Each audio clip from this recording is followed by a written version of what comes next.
നമസ്കാരം, ഫുക്രിയിലേക്ക് സ്വാഗതം. Lionel Messi ലോകകപ്പിൽ ഏറ്റവും കൂടുതൽ ഗോളടിച്ച താരമായിരിക്കുന്നു. ഇന്ന് ഓസ്ട്രിയക്കെതിരെ 38ാമത്തെ മിനിറ്റിൽ ഗോളടിച്ചതോടെയാണ് മെസ്സി ലോകകപ്പിൽ ഏറ്റവും കൂടുതൽ ഗോളടിക്കുന്ന താരമായി മാറിയത്. 17ാമത്തെ ഗോളായിരുന്നു ലോകകപ്പിലെ മെസ്സിയുടെ 17ാമത്തെ ഗോളായിരുന്നു അത്.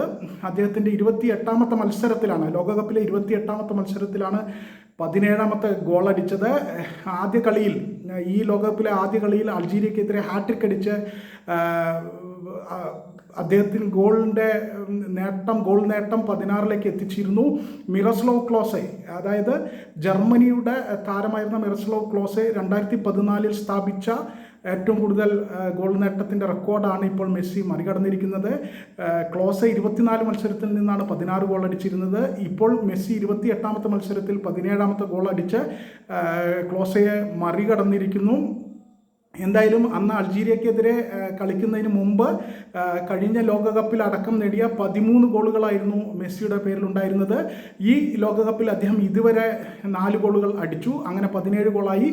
ഈ മത്സരത്തിൽ, ഓസ്ട്രിയക്കെതിരായ മത്സരത്തിൽ 9ാമത്തെ മിനിറ്റിൽ ലഭിച്ച ഒരു പെനാൽറ്റി മെസ്സി പാഴാക്കിയിരുന്നു. തീർച്ചയായിട്ടും അതൊരു വലിയ അവസരമായിരുന്നു. അത് നഷ്ടപ്പെടുത്തിയതിന് ശേഷമാണ് 38ാമത്തെ മിനിറ്റിൽ മെസ്സി ഗോളടിച്ചത്. ആ പെനാൽറ്റി ലൗതാരോ മാർട്ടിനസിനെ, അർജന്റീനയുടെ ഫോർവേഡ് ലൗതാരോ മാർട്ടിനസിനെ ഫൗൾ ചെയ്തതിന് കിട്ടിയ പെനാൽറ്റി ആയിരുന്നു. പക്ഷേ അത് മെസ്സി പുറത്തേക്ക് അടിച്ച് കളയുകയായിരുന്നു. അങ്ങനെ ആ അവസരം നഷ്ടപ്പെടുത്തിയതിന് ശേഷം 38ാമത്തെ മിനിറ്റിൽ കിട്ടിയ അവസരം മെസ്സി ഉപയോഗപ്പെടുത്തുകയും ഗോളടിക്കുകയും ചെയ്തു.